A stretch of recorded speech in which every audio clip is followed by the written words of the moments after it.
When Prabhupada came to Amsterdam, that was the time I met him the first time. And so Prabhupada just came out of immigration and he saw me and he waved.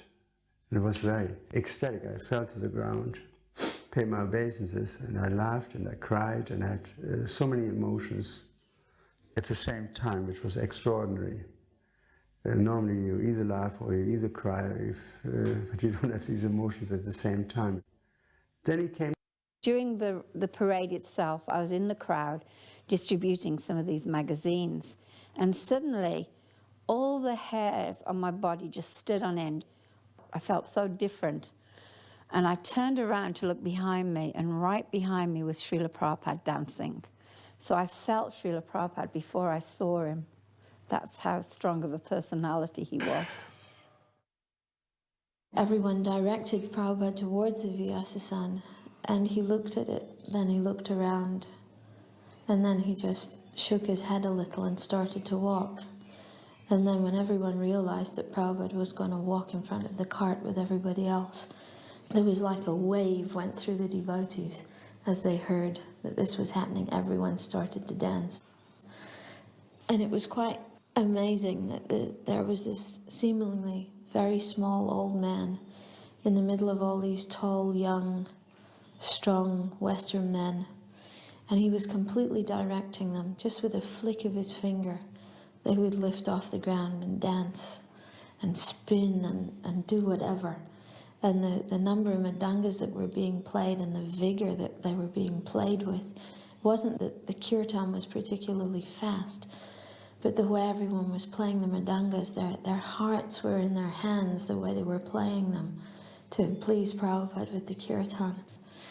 And from time to time he would actually start dancing, jumping off the ground himself with his arms raised. And when that happened, the devotees just went wild. And it was as if we were flying. There was no ground beneath our feet. There was no time, no space, no nothing.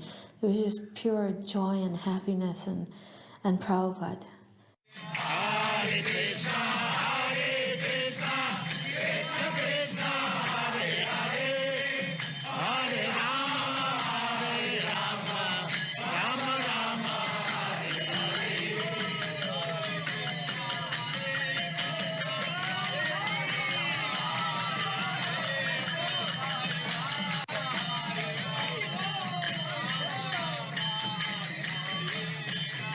Hare Krishna, Hare Krishna, Krishna Krishna, Hare Hare, Hare Rama, Hare Rama, Rama Rama, Hare Hare. At some points when he would look at Lord Jaganath, it was the face of a man in love, the way he looked at Jaganath. Sometimes the Rathayatra cart would fall behind the kirtan party by quite a distance. So Prabhupada would stop the kirtan party in one spot and wait for the cart to catch up. He would sometimes raise his hands as if he was beckoning to Lord Jaganath to come. And once the cart caught right up to the party, then he'd move on again.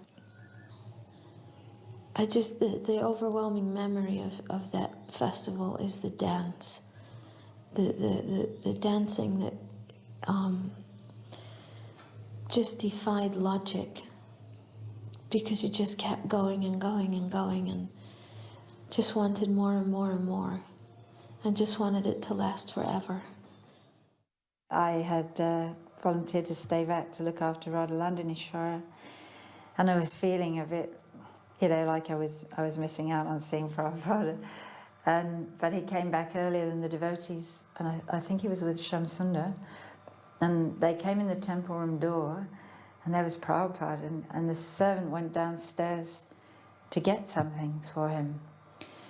He went to take darshan of the deities, and so I got to take Prabhupada's slippers off, and I remember having his lotus feet on my hands and feeling conscious how rough my hands seemed for his beautiful soft feet.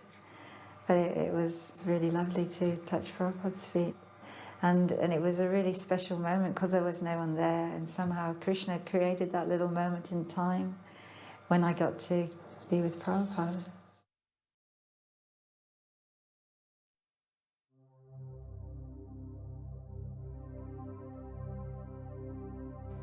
Om Jnanatimirandasya Gyananjana Shalakaya